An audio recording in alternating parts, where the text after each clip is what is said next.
Hey, this is Christopher Daniels. I won this. I'm the Ring of Honor World Champion of the world. I wrote this. All yeah, comics team number one. You're listening to Going for the Ropes. Booyah!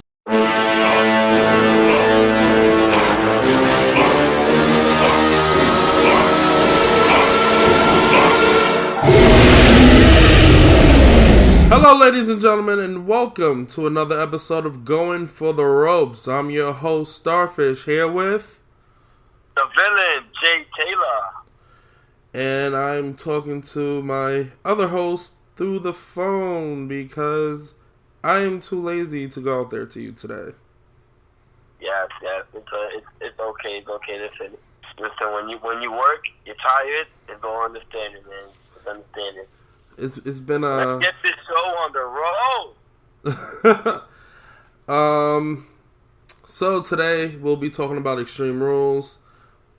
Just aired last night. Pretty decent pay-per-view. Decent, yeah. It was decent at the moment.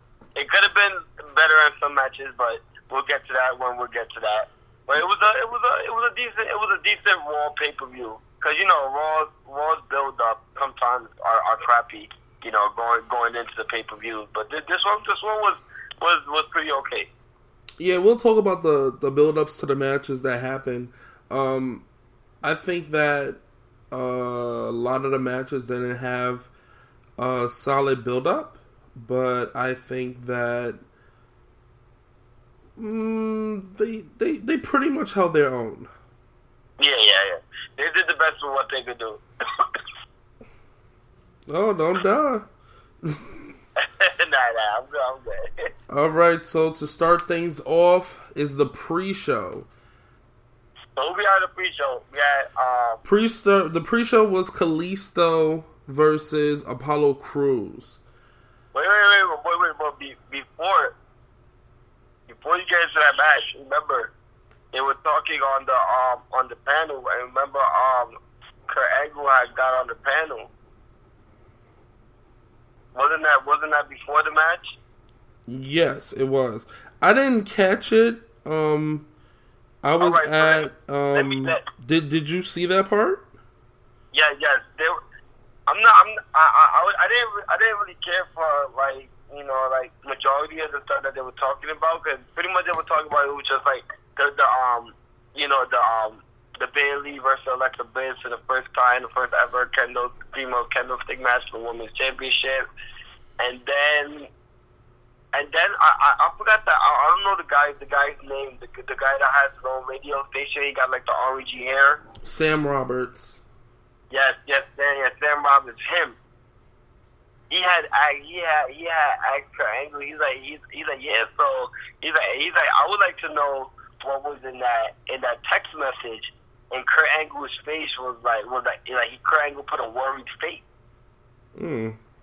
Like live to the camera, like Kurt Angle, he was biting his lips and was like, I don't want to talk about that, you know. No, so I've been hearing about, reading about the text message angle that they have with Kurt Angle is that it's a way for Stephanie McMahon to get back into the storylines. You think that's gonna lead to hopefully Kurt Angle versus Triple H? Maybe. I didn't even think about it like that. But it'd still be awesome though. From what I've read, the whole Kurt Angle right now, well, what people believe that the text message angle will be is something from Kurt Angle's past, probably something that has happened beforehand on when he was a part of the roster when he was wrestling. And Stephanie is blackmailing him. And that gets her character back into full heel mode on Raw. Basically a way to have something over his head. It'd be interesting, but they have to play it out great. Like, it's Raw. They're most likely not going to play it out great.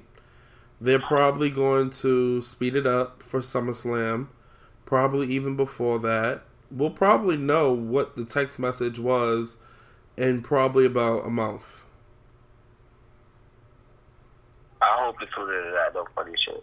I hope it's later than that. I think that I don't want them to drag it. We need it to drag a little more, like have Stephanie, hey, you need to do this, or I'm gonna blah blah blah blah blah, and he's like, oh my god, no, and he's just doing her bidding until she makes him do something that he doesn't want to do, and he goes, you know what, no, you want to go do whatever the email says, fine, go do it, I don't care anymore, my integrity is not going to let me sit here and be your bitch.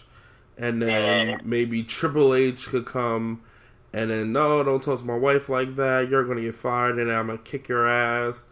Blah, blah, blah, blah. I think that would be a perfect storyline for SummerSlam.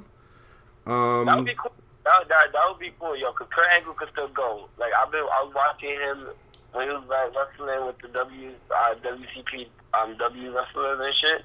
Kurt Angle could still go, and when he fought Cody Rhodes and stuff, he still got a couple of good matches in him.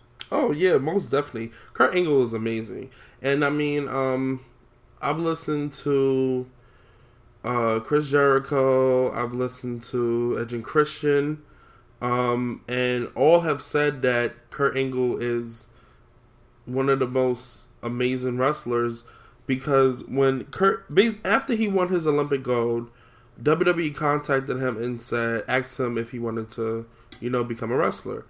He told them no the first time, and he went to ECW.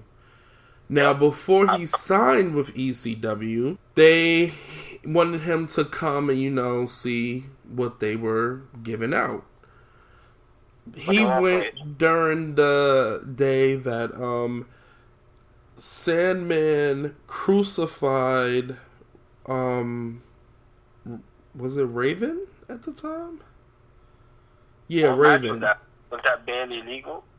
I think it was barely legal. It was one of them. And he saw Raven get crucified, and he was like, no, fuck this shit, I'm out. Y'all niggas is crazy. And I feel him. I understand. He was like that all-American figure, like, that Olympic, that Olympic hero and shit. Yeah, he wasn't.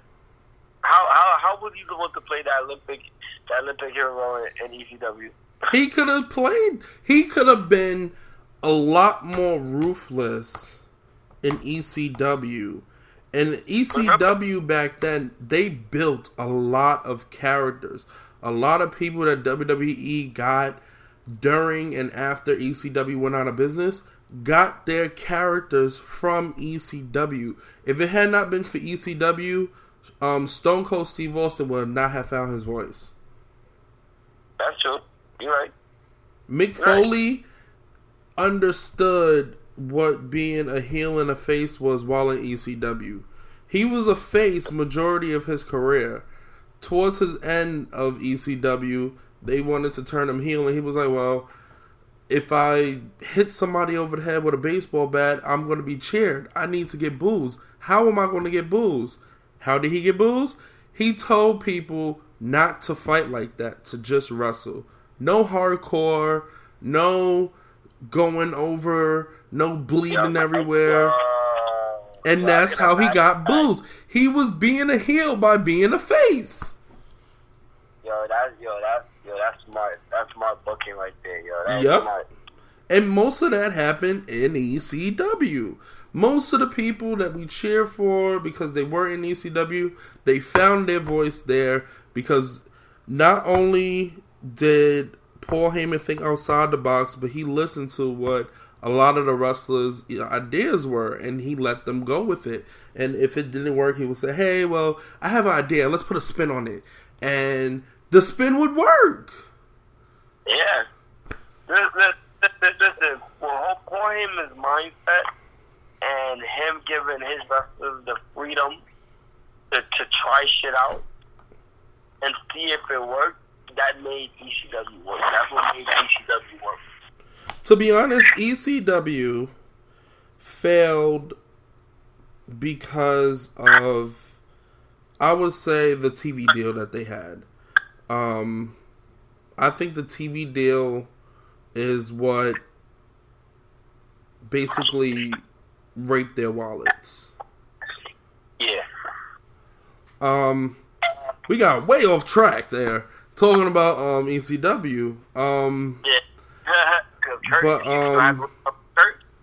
yeah, we were talking about Kurt Angle, and Sam Roberts asking him what was in the messages, which is interesting that they're doing this because Bullet Club now has the angle of what's in the Young Bucks DMs.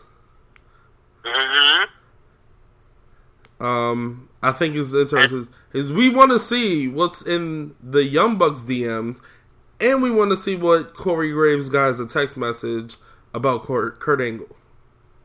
Well, I think what the Young Bucks DMs had to come with Batista. You said what? I think it wasn't a Young Bucks DM. It was a picture of sign of Batista or sign of Kenny's. I don't know. They made it seem like it was messages. And Kenny went off. Oh, I know. They showed you the DMs. Oh, everything's going to hell. Oh, my God. I want to know what the DM does. And I think the Young Bucks said after a certain amount of followers, they'll release the DMs. Mm-hmm. And Kenny was just like, what the fuck? Hey, go on. You're not supposed to show no world. You can't show nobody. So back to this show. Yes, back to this show. Pre-show match was Kalisto versus Austin Creed. Oh, wow. Austin Creed. I'm thinking about Xavier Woods for some reason. Apollo Crews. Apollo. I didn't see a lot of this match. I saw the end. It was a decent match, I'll tell you that much. Kalisto won with Serrera del Sol on Titus's face and got the pin. It's Solito del Sol, something like that. I don't know. It's some move. I didn't really care about this match. This match was kind of just. It was a good match. That the way that Kalisto won was because of Titus O'Neil. Titus O'Neil being too much of a pressured manager. He was just doing too much. He should just let Apollo Crews be Apollo Crews. Let him do him in the match. He can get the win. Let him do him. You interrupting him and doing shit like that. Of course you're gonna lose. You over here talking, screaming, and all that. To me, I feel like it was a good match. It was a good match, and it's smart booking because I think it's gonna lead to Apollo Crews versus Titus O'Neil. No. That is horrible booking. Listen, but that's what WWE's gonna go with it though. One, Titus O'Neil needs to not wrestle anymore. He needs to wrestle through Apollo Crews. 2, Apollo Crews needs to win. He cannot lose. This is a way to make the Titus brand actually something. And they could even make the Titus brand a stable. A stable of young people trying to get wins and getting those wins by being in the Titus brand. And if you lose a match, you're out of the Titus brand. That would be an amazing stable right there. Who would you put in the stable though? He already has Apollo Crews. Even though I wouldn't want to see it, you could add Bo Dallas. You could add Curtis Axel. You could add R-Truth when he's done with Goldust. Which I'm surprised that Goldust versus R-Truth wasn't on Extreme Rules. Yeah, I'm really surprised. I was hoping that should have been they have a thing building up. Well, enough of this match. Kalisto wins. Yay, I guess. Main show starts now. First match is Miz versus champion Dean Ambrose. If Dean gets disqualified, he loses his title. Yep. This match was smart and amazing. Yeah. Like, so the match starts off with the Miz first coming out, then cutting to a promo. Pretty much showing like everything that has happened. Leading up to this what I think, like you said, awesome match, and it was smart too.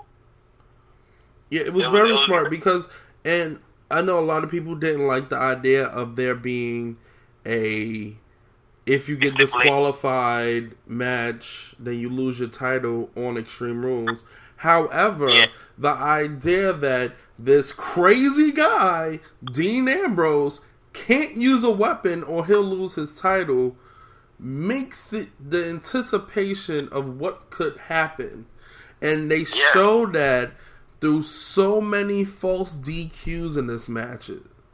It was so many times you thought that Miz pushed Dean to the point where he was going to get disqualified. Just say, fuck this, fuck the title, I'm going to kick you in the nuts, I'm going to hit you with this chair, I'm going to push the ref, I'm going to do this, I'm going to do that, fuck this title. But he didn't do it. Yeah. Nope. I'm actually like watching like little highlights from the match, and the Miz was like smacking him in his face, this match made the Miz look incredible. The Miz was having the upper hand for most of this match, and not only that, it made Miz look credible in the ring, which is what was missing from his character for a while. Yeah, the in-ring. And this match is awesome. One thing I wrote down for notes was Miz is a sly fox. He is so smooth with trying to get his way in the match. And just the way that he would try to get Dean to disqualify himself, it was so fast and so easy, so smooth, and it was perfect. It wasn't like, I'm going to smack you and then expect you to kick me. It was, I'm going to smack you, move back, and want you to come and attack me and get yourself disqualified. And that's what I liked about it. He even had Maurice smack him in the face. Yes, and on Talking Smack, Renee Young was like, you told Maurice to smack you, and he was like, no, I didn't. I was saying, I love you, and then she smacked me because she was excited. But if you listen to the clip, he's saying to Maurice, smack me, and then she smacks him. So you can't really say that you're saying I love you when we all hear, smack me. Nigga, the Miz don't care. The Miz does not care. But the final sequences of the match, Miz telling Maurice to smack him. The manager, Maurice gets ejected out of the match after she smacks him because the ref sees it. Doesn't disqualify Dean. Maurice comes back. It's distracting. Miz tosses Dean into the ref, and the ref was like, you want to push me? You want to push me? And Dean's like, no. It wasn't me. No. Don't disqualify me. La, la, la. And then Skull Crusher finale. 1, 2, 3. Over. Watching it right now. And you know what? I like that they gave Miz a pinfall victory and not a victory due disqualification. It showed that he had a whole plan of messing with Dean to where he was actually going to get the pinfall. The Miz was an in-ring magician today. He was. I mean, last night. The Miz showed that last night. Yes, he did. Now he is now a 7-time And he did that. He did Daniel Bryan's running knee. It looked amazing. He is.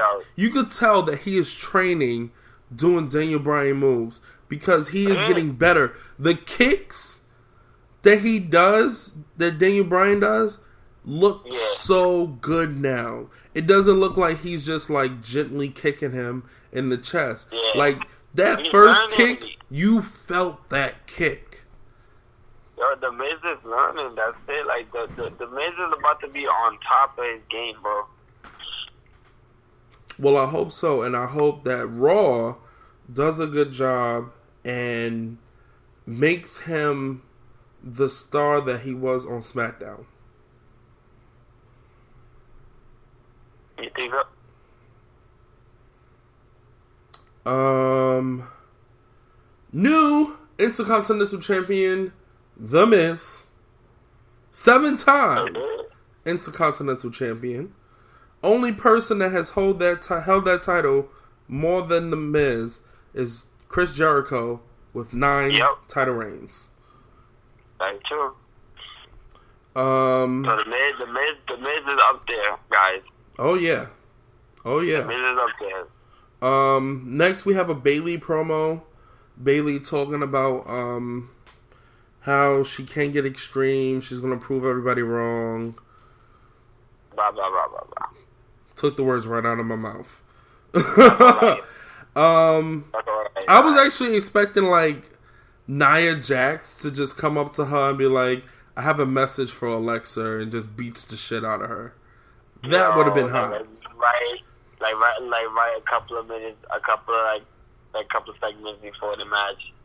That would have been hot, and I'll explain that after when we get to Alexa and Bayley's match. Why I think Nia should have attacked her, and it will go into Nia Jax's tweet that she tweeted last week. But the next match was Noam Dar and Alicia Fox. Versus Rich Swann and Sasha Banks. Yep. I'm actually watching that match actually right now, and the match was actually pretty decent, I'm not even gonna lie. It was a squash match though. It really was. I liked how Noam and Alicia were tagging each other. They were giving each other hugs to tag. I thought that was so adorable for their characters. It was like they were romantic. That's why they were like little lovers. So it's like they'll try to do anything, you know. Like anything that they would do would be like couple wise. It was cute for what they got going on. But like I said, this match was just a squash match. It was just for Sasha and Rich Swann to go up. Which, and honestly, I don't think that should have went that way. I think Rich Swann and Sasha should have lost because they're not a couple. I don't think that WWE is going to put them as a couple. So why not have Noam Dar and Alicia Fox look like $1 million win while they're a couple? I would think that would be a little more logical instead of two people that just want to get revenge who have no type of history with each other. That's true. Rich Swann won with I forgot how he won actually. Oh, Rich Swann? Yeah. He was with the Phoenix Splash. Yes. Rich Swann wins with a Phoenix Splash. Pin for 1, 2, 3. Winner 1, 2, 3. Rich Swann and Alicia and Sasha Banks. Next we have the Drifters live show. Hold on. Don't they have like a little dance segment? Yeah, we don't need to include that in there. They dance and I'm just mad because I don't think they should have won. So next is Elias Sampson, right? Yes, the Drifters live show. It was awesome. I think that they are really sticking with his drifter complex because he fought Dean and everybody was thinking he's going to have a feud with Dean or The Miz, and he kind of just drifted from that match to whatever it is he's doing now. Yeah. Yeah, the way he was just getting at the crowd was just funny, like how they're depressing and how they suck. He was being a good heel. And Yeah. after that, Corey Graves was like, my ears are bleeding. Yo, Corey Graves, I'm telling you, the best commentator on Raw, hands down. Oh, But definitely. I don't know if you've seen, but right when the pay-per-view started, and they asked Booker T about David Otunga, like I don't know if you caught it, but Booker T was like, and then everybody started laughing, and then they got the show started. Like it was, so you gotta go back, watch it.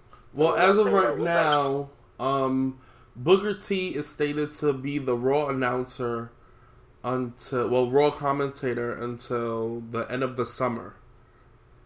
That's dope. Keep Booker T doing a great job. Next was Alexa Bliss, champion versus Bayley for the Raw Women's Championship in a kendo stick on a pole match. Yep. I think this match was okay. I think that it was too short.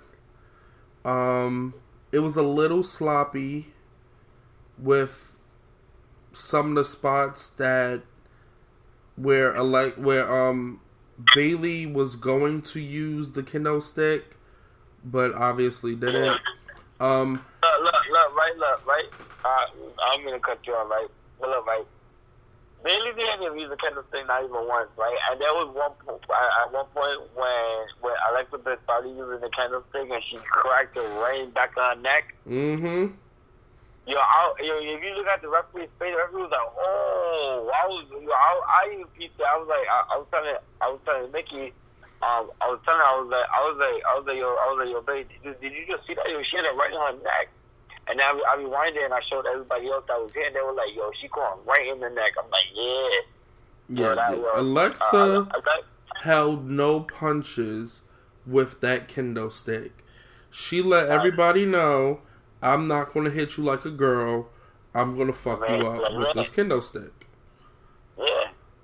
I'm gonna use it how it's supposed to be used. Like, I would love to see Alexa Bliss in more matches like this. More extreme. I could use a weapon match. Yeah, because that's her gimmick. She's like, she's a little fierce one. Alexa, Bayley, finish of the match, Alexa hits Bayley with a DDT, 1, 2, 3, still your Raw Women's Champion, Alexa. Yep. Why I wanted Nia Jax to attack Bayley during her promo early in the night is because Bayley was essentially, and people could say that I'm wrong, Bayley was buried in this match. Not only did it show that Bayley did not have enough to beat Alexa, it showed that Bayley doesn't have that killer instinct to actually keep her title. And I have to fight somebody to bring it out. Yes. And since Alexa Bliss has been on Raw, Bayley has been, lack thereof for better words, a baby. Yeah. And she hasn't held her ground at all. At all. Alexa Bliss straight dominated majority of the match. Yes. Bailey hit a Bailey to belly, like a little bit towards the end, and that was pretty much it. Like that was pretty much it. And then Elizabeth hit the CDT and got the 150. Like this, if anything, this just showed how incredible Elizabeth is. Okay, where's the phone? Because you sound mad muffled. I sound mad muffled. I don't know why, but I said Alexa Bliss got the DDT and got the 1-2-3. If anything, if this made anybody look any type of way, it made Alexa Bliss look dominant. Yes. And with this match, they can still do another match at Great Balls of Fire, which we'll definitely talk about later. But it just seems that Alexa needs to move on to new competition now. And I think she should move on to Sasha. And with me saying Bailey should have been attacked by Nia earlier, not to discredit Alexa, but so that she can move on to a match with Nia Jax. Yeah. And that could have made that could have made two storylines for the time being. Have build characters. Nia could go over Bailey. Bailey's on a lose streak. She's being buried. Blah blah blah. Sasha goes on to face the women's champion, the Raw Women's Champion Alexa. She loses. Alexa keeps the championship. There's no other competition. Nia versus Alexa. SummerSlam. Easy right there. I think that would work. I think that would work, but like I said previous of times before, WWE don't have our mindset. Yeah. You know what I mean? Like, so it's what Vince says, and if you're not with it, you know you can go.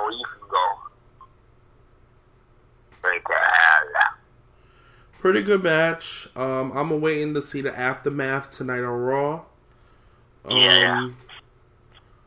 Hopefully something comes out of it.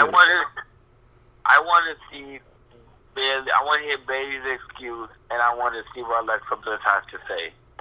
Yeah, that's what I want to see. Next match is the champions, the Raw Tag Team Champions, the Hardys, versus Cesaro and Sheamus. The match started a little slow. Very slow. They couldn't really get their rhythm there. Yeah. After a while, I would say after 5 minutes in a match, one thing I hate about cage matches is when it starts, they always start with the bell ring, let's climb. You know you're not going to make it out. We know you're not going to make it out. Unless they're actually going to make it out in that first minute, then nobody should be running for it. You should want to fight to win. And I think 5 minutes into this match, they got it. They started fighting to win. I think that the ending to the match sucked. I gave this match B-, only because how the beginning started and how it ended. Now, with Jeff already climbing out, that should be counted for he's out. It doesn't matter. It should not matter that he went back in. It should not restart everything. No. He went out. He came back in. That's it. He was already out. Now, people are saying that this could be the start of the breakup of the Hardys. I don't mind it. I think they could both do great on singles. I think split them up, send them to different brands. Where would you want? Where you would say? We would say. I would keep Jeff on Raw and Matt on SmackDown. Matt would do amazing on SmackDown. But do what? But like what gimmick? Like be himself? See, that's tough because I would love to see Matt do broken gimmick. We all know there's a lot of legal issues with the broken gimmick. Maybe they could do it in some other form of way. Jeff, I would actually keep Jeff the way he is. And just throw some paint on him to face paint. No, not even paint. Just keep him how he is. But he said, supposedly he's gonna bring that back though. I wouldn't mind it. I wouldn't mind it either. That's dope. With now people saying, yeah, this is the start of their breakup because Matt basically had to carry Jeff out, but then you could argue that Jeff went back in to save Matt, so it's kind of a tit for tat situation. Yeah, I don't like it. I think that it's gonna be different. They're gonna change. It's not gonna be like that. I'm telling you, it's not gonna be like that. They're gonna do it a different way. With the way it ended, I think that the Hardys should not get the titles back. I think that's it. I think Cesaro and Sheamus have it. Now let them have it. It's running too long because if the Hardys win it back, then that would start possibly issues with Cesaro and Sheamus. I want Cesaro and Sheamus to have these titles until at least December or January. Then after they lose the title. Huh? You said that's when you want them to lose the title? Yes. That's when I want Cesaro and Sheamus to lose the titles. Have them have a lengthy reign, good partners. When they lose, have them start bickering. Have one turn face. Keep the other one heel. WrestleMania. Cesaro versus Sheamus. The last match that we've been expecting between both of them. That actually does sound pretty dope. I mean, and this storyline goes back a year and a half. Two people who wanted the world championship went through a brutal match, put together as a tag team, won titles, two different titles. Well, it's the same title, but they won the title 2 times. Had a good reign, lost focus, wanted more. WrestleMania match. You think at a WrestleMania is that have them both win the titles? What do you mean?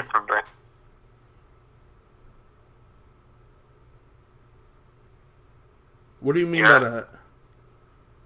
Like Matt wins the WWE Championship at WrestleMania, and Jeff Hardy won the Universal Championship at WrestleMania. No simultaneous. I don't like I understand that, you know, WrestleMania is where a lot of people have their moments of winning titles from people who are mainly less deserving or just their time to give it up. However, WrestleMania should not be, and this is the problem that I'm seeing with the pay-per-views, mainly for Raw. If it's not a pay-per-view that is a main pay-per-view like Royal Rumble, WrestleMania, SummerSlam, and Survivor Series, you can't really expect a title change. Whereas in SmackDown, you never know when you're going to get a title change. You get it on any pay-per-view, or you get it on a house show. Not a house show, but like a regular live Monday Night Raw. SmackDown Live. As Raw, the only time we really see that there is a title change is during the main pay-per-views. I mean, if we go back to when the brand extension happened, Survivor Series, SummerSlam last year, title match, Finn Balor wins. Has to relinquish the title because of injury. Kevin Owens wins on Monday Night Raw. He loses the title at Fastlane, which isn't a big pay-per-view, but they wanted to get the title off of Kevin before Mania. Whereas and even for the what was that, the United States Championship, Roman won it. Well, actually, I think I will have to eat my words. But I know WrestleMania is a standpoint for people losing titles and people winning titles. Yeah, sure. Especially the two main titles. Yeah. I mean, when is the last WrestleMania when the world champion did not lose his title? I don't know, to be honest. I mean, this was what, WrestleMania 34 that just passed? No, wasn't it 33? Yeah. This year's WrestleMania, Brock Lesnar won the title and Randy Orton won the title. If you go back last year, Roman Reigns won the title. If you go back the year before, Seth Rollins won the title. If you go back a year before, Daniel Bryan won the title. I think if you go back a year before, John Cena won the title. If you go back a year before, So pretty much what you're trying to say is that every year somebody the title changes. Yep. The last person who has not lost their WWE Championship at WrestleMania was CM Punk at versus Chris Jericho, WrestleMania 28.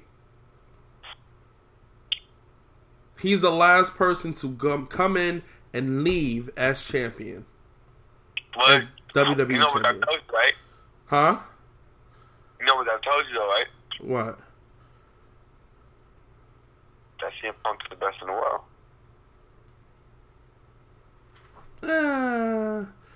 It also means that they're just trying to give people cheap thrills during WrestleMania. I think Bray Wyatt should have retained, and I think so too. I agree. Brock Lesnar should have won the title. I don't mind that, because Goldberg, I don't believe Goldberg, being champion. I don't mind Goldberg, just having regular matches with people, but for the title, no. I don't want to see that. Title matches are meant to be, especially at WrestleMania, title matches are expected to be long, they're expected to be amazing, expected to be the match. But when you water it down to get butts in the seat and have a 5-minute match of people doing 1 or 2 moves and running around, it kind of lowers what the title is. I agree. I wouldn't disagree with that. I definitely wouldn't. Cesaro and Sheamus win new Raw Tag Team Champions. I'm interested to see how this storyline will play out. Hopefully it's good. It should be really interesting.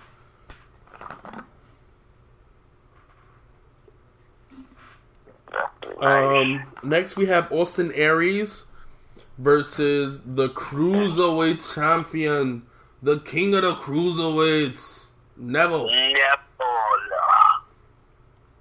This match was amazing. Was good. Number 2 match of the pay-per-view.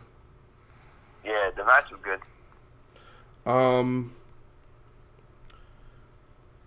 I love that this was a submission match with people that know multiple submissions, and yeah, it was good. This match showed how far both men would go for that title. This is how, and you know what? This is pissing me off. Even though the main event was around the world title, this is how a title match for your world title should look. Both men were desperate. Both men gave their all. This is not what we're seeing in the world title picture right now. Definitely the Red Arrow. Oh my god, that move looked so freaking deadly. Yes, and you could tell that Austin Aries was a little too far up the mat, and he got hit with Neville's knees, and he was just like, "You're gonna take this fucking hit, roll over, and I'm gonna make you tap out. That's it." Roll over and I'll make you tap out. That's it. Game over. It's over. I used the Red Arrow. This is my be killed move. You're done. And that's what happened. I really was hoping for Austin Aries to win, but Neville won. I wanted Austin Aries to win. I love Austin Aries. But I see that they're going in a different direction. I think that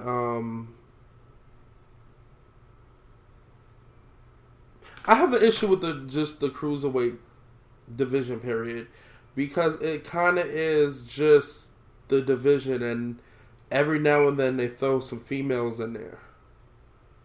Well, mainly just Alicia Fox. I feel like they need a couple of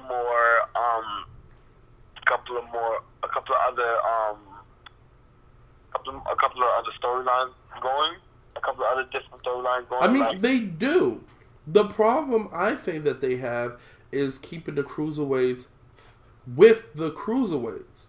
And I think this is what a lot of people feared, is that, we were excited to hear that the cruiserweight division was starting up again. But with that being said, the cruiserweights are only dealing with the cruiserweights when they could have a match with they should be able to have a match with anybody else on the roster. I would love to see King of the Cruiserweights, Cruiserweight Champion Neville versus Bray Wyatt. You want to see that? Yes. I would love to see Austin Aries versus Roman Reigns. Why though? Just because it's not the same thing every week. The thing about it is mixing it up, giving people more than less. And right now, Raw has less. SmackDown, I'll give it to them. SmackDown has pretty good roster. But we are kind of seeing the same matches on SmackDown, but it's not the same. Raw, we're getting the same matches every week, and they're the same. Kudos to last week on Raw. It was different, and I loved it. But usually we're not getting that. Usually we're getting a tag team match by the 4 people that are in the main spotlight of the next pay-per-view. Tag team, single with interruptions. I'm just tired of saying that on Raw. Listen, SmackDown right now. SmackDown is doing a way better job than Raw. Yeah, That's all I'm gonna say. That's all I'm gonna say. Like that, SmackDown is booking the way it's booking smarter. It's just they're just doing everything smarter right now, you know. And I'm down with Team Blue. You know what I think it is? Raw is too safe. Raw is too safe and afraid to take chances. They need to take chances. They need to take chances to elevate the storyline, to elevate the wrestlers. Because right now, only thing we're getting is, alright, here's a story, here's the ending, next story. Whereas in SmackDown, here's the story, these are the wrestlers, this is what they are dealing with during the story, here's the finish, here's the next story. They're still intertwined because they're still on the same show. Whereas, and I think that's because SmackDown is taking more chances, whereas Raw is just being too safe. Raw is too safe. I think what Vince should do is, like, once he checks the difference between SmackDown and Raw, like, go which one gets the more better view. And SmackDown, what they doing. Yo, I don't know if you seen what last week's SmackDown when they were going ham, like, they powerbomb this girl through the announce table and do a moonsault and all that. Like, you seen all that? No. I'm telling you, you gotta go see your last week's SmackDown Live was dope. Yeah, I missed last week's SmackDown. I missed some of Raw. I've been kind of out of the loop with shows last week. That was my fault.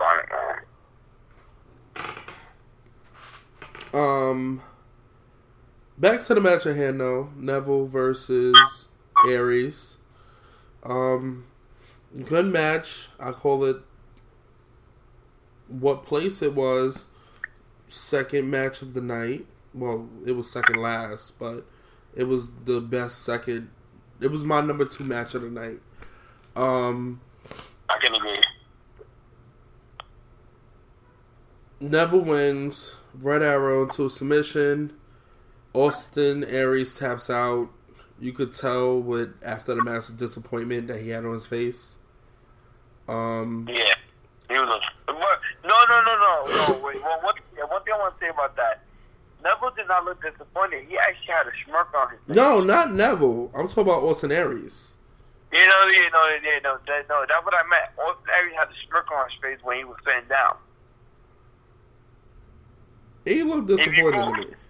If you look back when the camera goes to his face, he had a smirk on his face when he lost the match, and he was like outside on the outside ringside.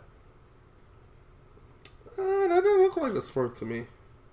Bro, that looked like a smirk, bro. I'm telling you. You gotta just go look at it right after we do this. Just go look at it again, and you're gonna see what I'm talking about. It looked like a smirk. I think he had something planned. There ain't nothing else planned. You're done with your story. Y'all had months. You ain't get it. Time to move on, boy. Next we had the Great Balls of Fire promo. I almost fell out of my chair laughing at this shit. I don't know what to feel like. And I don't know if you've seen like the pictures of Great Balls of Fire yet, but like the logo, it looks like a dick and 2 balls. Hold up, I'm about to go right now. It literally looks like a dick and 2 balls. Everybody is talking about how the Great Balls of Fire poster has Great Balls of Fire in the logo. I think I'm saying something because I'm gonna find it. And actually, when is that pay-per-view? July 7th, I want to say. Sorry, July 9th. I don't know what's going on, WWE. You're not giving me what I want. Okay, so I just put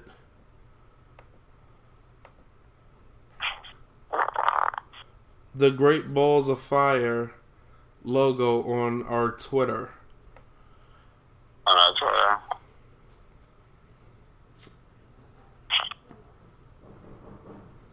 I'm saying Goldust should have been in the Goldust not should have had a segment. I think that's gonna come to pass in Great Balls of Fire. You saw the logo? Yeah, I think it's ridiculous. Wow. So next match is our main event. During the promo, like towards the end of the promo, when they were showing everybody like one by one. Yeah. Like I thought that part was dope. Like the promo, like leading up to the match, I thought that promo was pretty. I actually didn't see that one. I was doing something. I don't remember what. Yeah, man, you gotta see that promo. That promo, it was good. So main event, Fatal 5-Way. Winner fights Brock Lesnar for the WWE Universal Championship. Samoa Joe versus Roman Reigns versus Bray Wyatt versus Seth Rollins versus Finn Balor. This match was a main event pay-per-view match. Yo, it was good, but okay, the beginning I got tight because I was like, first of all, if y'all should be beating up anybody, it should be Roman Reigns. Like, well, I think for that it was everybody's personal beef that was ongoing before the match, and Roman is just kind of by himself. He's just there. Okay. And another way to see it is they just didn't really think he posed that much of a threat. That's true. That's very true. He's just kind of standing in there. Everybody else outside. You know, he's doing the "this is my yard, y'all fight outside," blah blah blah. I like that Samoa Joe was teaming with Bray Wyatt again. I love those two as a team. That was smart. And for the past weeks, they've been doing this. And but betraying themselves after, like. And what's funny is usually Bray. And you would think Samoa Joe would get it. All right, I'm going to have to team up with him and then fuck him up as soon as I get a chance. Right. But Bray always beats him to it. That's true. A lot of high spots. The one spot I didn't like is when, and I mean, obviously they had to put this in there. It's Roman Reigns. It's the big dog. It's the dog of the yard now. Hate saying that. He basically demolished everyone. For like a good minute, right? Yeah, like a good 2-3 minutes. He was the dominant one, taking everybody out.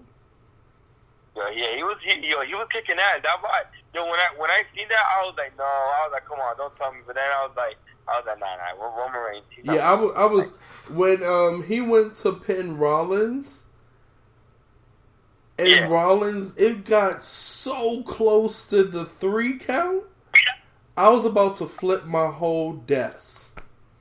Yo, like I would have been upset. I would have literally really been upset. Like this podcast would have been a lot of anger in it. Balor was amazing. Joe was very strong. Seth was just everywhere, and Bray. Brother Brady. Bray looked so manipulative, and he looked like a force to be reckoned with. I feel like this match was like everybody had their shine. Everybody played their part. Great. Yes. I like when, because at the end of the match, that's when pace quickens up and everybody starts hitting their finisher. As soon as Finn went for the coup de grace, I knew right then that Samoa Joe was winning. Listen, when I seen that, right? Like a couple of my friends was like, yeah, just not the way. I'm like, maybe like a minute before that, I was like, yo guys, I'm telling you, I think Samoa Joe is gonna do the same shit he did on Raw, and he's gonna win the match. And what happened? He did almost the same shit, but he caught Finn Balor in the submission. And that submission looked really good. It's like when he locked that shit in, it's over. That's it. It's over. And you saw, and I don't know if Balor was just acting really good or if Joe really had the Coquina clutch in that hard, but you saw that Balor was really gasping for air. Yeah, he was fine. So winner and number one contender for Brock Lesnar's Universal Championship, Samoa Joe. That was surprising. I was surprised. I give this pay-per-view 3 stars. What about you? How much do you give that match though? Oh, that match? Yeah. I give it 4 stars. 4 stars? It could have been way better. Way better. Alright. Yeah, 4 stars. I am excited to see the fallout of Extreme Rules tonight. Yeah, I'm overly excited right now. I was excited. I was excited just to see Samoa Joe win. So to see him tonight on Raw, to see what happened, it's definitely an anticipation. I think tonight is extremely awesome for me because I'm excited for Raw, and I would say more excited for the season finale of Gotham. For Gotham. Oh, Gotham is today, yeah. Season finale. I've been watching it. Ain't this guy bad? Like, didn't he take the poison? Yeah, he took the poison. I saw a clip of what's happening tonight. He seems to be handling it pretty good. Which is interesting. But I'm more excited because tonight Ra's al Ghul and Harley Quinn make their debut on Gotham. And Catwoman gets her whip. Yeah. Yeah. That should be Interesting. Oh, yeah. Oh, I can't wait. So, damn, wait, what time Gotham starts? Gotham starts at 8.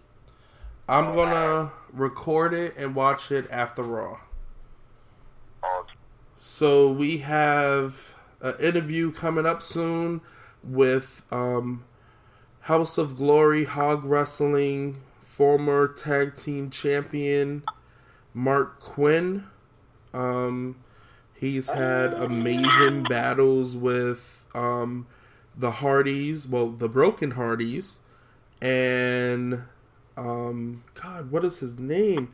Zack Sabre Jr. Oh, Zack Sabre Jr. That's he's a good one. Yeah, it was a pretty good match. I'll send it to you, actually.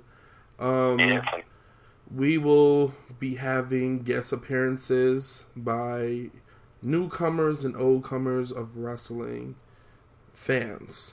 We're not good like that yet. We won't be getting like Vader or... Oh, speaking of Vader, that's why he just popped in my head. Vader has announced his retirement from pro wrestling. Yeah? Yeah. He put on Twitter that he needs to step away from wrestling, retire ultimately, so that he could live long enough to meet his grandchild. I understand. You say you don't understand? I understand. Yes. That's it for another episode of Going for the Ropes. I hope everybody enjoyed it. Yes. This is the villain, Jay Taylor. And Starfish. Follow us on Twitter, Going4 the Ropes. Follow us on Instagram, Going4 the Ropes. Follow us on Podbean, on SoundCloud, on Facebook. All Going for the Ropes. The word, not the number. If you would like to donate and get amazing rewards, you can find us on patreon.com/Going for the Ropes. Wherever you are listening, give us a like, comment if you want, give us some questions. We'd love to answer some questions. And I think I'm going to actually start making a thread of questions that our fans want to ask. Feel free to ask whatever you would like. Thank you, ladies and gentlemen, for listening to Going for the Ropes. And I hope you enjoyed again. And please listen to our other episodes. Be subscribed to us so that you can get more episodes. And we'll be hearing from you soon.